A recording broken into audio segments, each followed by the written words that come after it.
যুক্তরাষ্ট্র ও চীনের বাণিজ্য যুদ্ধ বিশ্ব অর্থনীতির জন্য ক্ষতির কারণ হয়ে দাঁড়িয়েছে, যাতে দীর্ঘমেয়াদে ক্ষতির মুখে পড়বে বাংলাদেশও। আর তাই এই থেকে উত্তরণে দুদেশের সাথে সম্পর্ক উন্নয়নে তাগিদ দিয়েছেন বক্তারা। আইবিএফবি আয়োজিত সেমিনারে বলা হয়, শুল্ক চ্যালেঞ্জ মোকাবেলায় উন্নতি করতে হবে ব্যবসা পরিবেশ। যুক্তরাষ্ট্রের সাথে বাণিজ্য সম্ভাবনা ও শুল্ক চ্যালেঞ্জ মোকাবেলায় করণীয় নিয়ে এই আয়োজন করে ব্যবসায়ী সংগঠন আইবিএফবি। মূল প্রবন্ধে PRI chairman doctor Zaidi Sattar বলেন, চীন যুক্তরাষ্ট্র বাণিজ্য যুদ্ধের প্রভাবে ক্ষতিগ্রস্ত হচ্ছে বাংলাদেশ। তাই সংকট কাটাতে দেশ দুটির সাথে পরিকল্পিত কূটনৈতিক ও অর্থনৈতিক উন্নয়নের পরামর্শ দেন বক্তারা।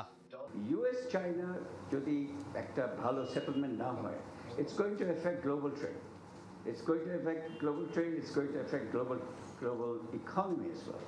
বাংলাদেশ রিলেটিভলি উইকার ইকোনমি, আমরা যখন তাদের সাথে বাইলেটারালি কথা বলতে যাব তখন হয়তো আমরা চায়নার মতো হয়তো করতে পারবো না। হ্যাঁ, সেখানে আমাকে হয়তো আরও অনেক বেশি কনসেশন দিতে হবে। আপাতত বিপদ থেকে বাঁচি আমরা, ওটার জন্য একটা স্ট্র্যাটেজি তৈরি করে আমি মনে করি যে এখন প্রিপারেশন তো ঘাটতি থাকবেই, তো এই মানে ওদের কাছ থেকে বরং আমরা কিছু ইনপুট নিই।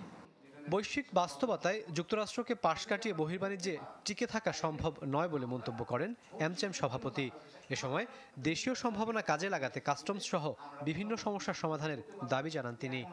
আমাদের ফার্স্ট মডার্নাইজেশন হওয়া উচিত ছিল কাস্টম অটোমেশন, যেটা আমরা করি নাই।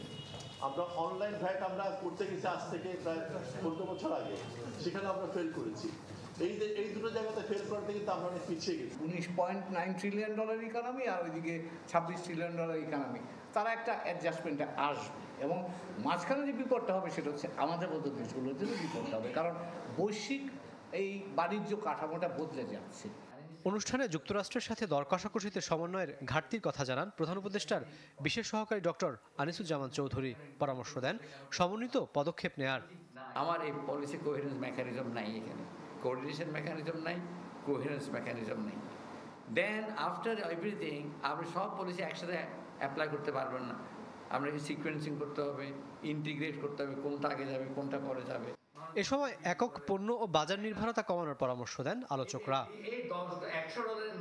রাকিব আল জাবেদ, চ্যানেল 24, ঢাকা।